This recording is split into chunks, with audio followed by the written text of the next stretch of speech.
Hello दोस्तों, मेरा नाम है सनी और आज हम बात करने वाले हैं पाइथन के कुछ इंटरेस्टिंग फैक्ट्स के बारे में जिनके बारे में लोग जनरली डिस्कस नहीं करते हैं और मैं इसी के बारे में सारी इन्फॉर्मेशन दूंगा, तो आप मेरे साथ बने रहिए।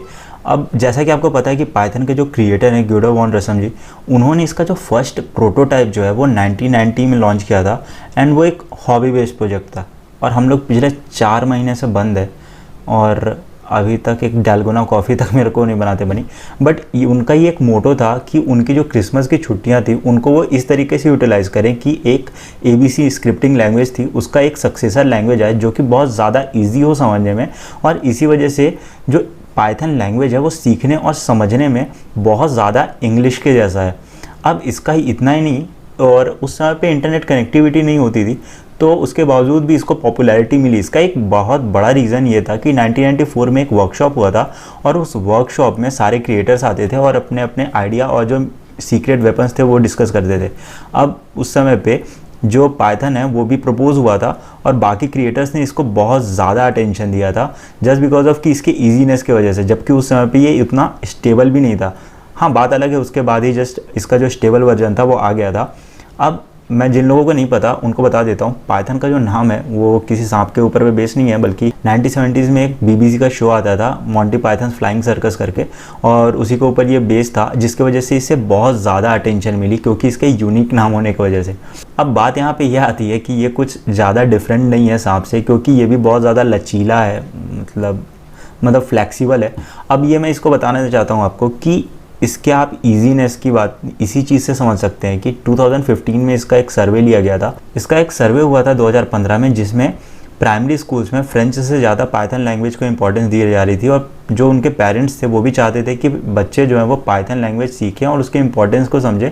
कि जो पॉपुलैरिटी है धीरे धीरे बढ़ते गई, और अगर आपको स्टैट्स देखने हैं मैं स्क्रीन पर डाल दूँगा, आप स्क्रीन पॉज करके देख सकते हैं। और इतना नहीं दोस्तों, जो चाचा जी हैं वो इतने ज़्यादा दयालु निकले कि उन्होंने इस प्रोजेक्ट को जो है वो ओपन सोर्स ही रखा, जिसके वजह से इसमें कोई भी इसका फीचर जो है कंप्लीट तरीके से यूज़ कर सकता है, साथ ही साथ अपना जो कंट्रीब्यूशन है वो भी इसमें दे सकता है। और अगर मेरे से पूछा जाए तो कोई भी लैंग्वेज या फिर कोई भी चीज़ इसी तरीके से बड़ी हो सकती है कि उसकी कम्युनिटी कैसी है और उसकी कम्युनिटी किस तरीके से ग्रो कर रही है। अब ये इतना ईजी है और साथ ही साथ इसमें कंट्रीब्यूशन देना भी आसान हो जाता है, तो इसकी कम्युनिटी जो है धीरे धीरे बहुत ज़्यादा ग्रो कर रही है, जिसकी वजह से आपको इसका सपोर्ट वगैरह मिलना भी बहुत ज़्यादा आसान हो जाता है। और इतना ही नहीं, जो गूगल की जो मेन ऑफिशियल लैंग्वेज है वो भी पाइथन ही है, जिसके यूज़ करके वो बहुत सारे कॉम्प्लेक्स प्रोजेक्ट्स अपने बनाते हैं, जैसे गूगल सर्च हो गया और मैप्स हो गया। यहाँ तक कि यूट्यूब जो है वो भी इस चीज़ को यूज़ करता है और बहुत बड़ी बड़ी टेक जायंट्स कंपनियाँ हैं वो भी पाइथन लैंग्वेज को यूज़ करती हैं। अब पाइथन जो है वो एक ऊप बेस्ड लैंग्वेज है जिसके वजह से ये थोड़ा स्लो हो जाता है, बट उससे क्या फ़र्क पड़ता है, अपने पास तो टाइम ही टाइम है।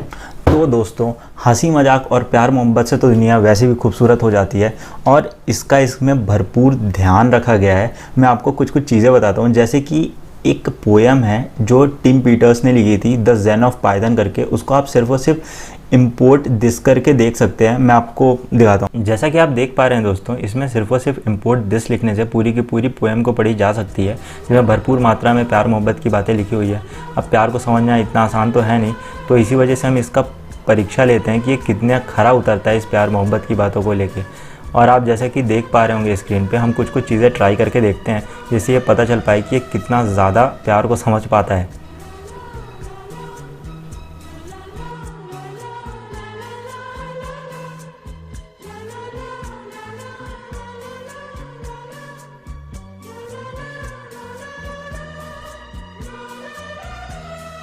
बताता है कि जो प्यार मोहब्बत की बातें होती हैं वो कितनी ज़्यादा कॉम्प्लिकेटेड होती हैं, और इसी वजह से यहाँ पे सिर्फ और सिर्फ लास्ट में स्टेटमेंट यही हो सकता है कि लव इज़ नॉट ट्रू और false but love is love. तो यहाँ से हमको ये पता चलता है कि हाँ भाई, ये प्यार को बहुत अच्छे तरीके से समझता है और ये समझता है कि प्यार जो है वो बहुत ज़्यादा कॉम्प्लिकेटेड है। बेसिकली ये कोई जादू नहीं है बल्कि एक सिंपल सा मैनिपुलेशन है। अब पाइथन का जब भी कोई एक नया वर्जन लॉन्च होता है तो उसमें चल रहे फ्यूचर वर्जन में कुछ कुछ फीचर्स जो होते हैं वो इसमें डाल दिए जाते हैं, जिसको हम नॉर्मली देख सकते हैं। मैं आपको एक एग्जांपल देके बताता हूँ कि इसको कैसे हम लोग यूज़ कर सकते हैं। अगर मैं अब यहाँ पे जो ब्रेसेस हैं उनको इंपोर्ट करता हूँ फ्यूचर से, तो एकदम मस्त से एक एरर आ जाता है सामने। म्यूजिक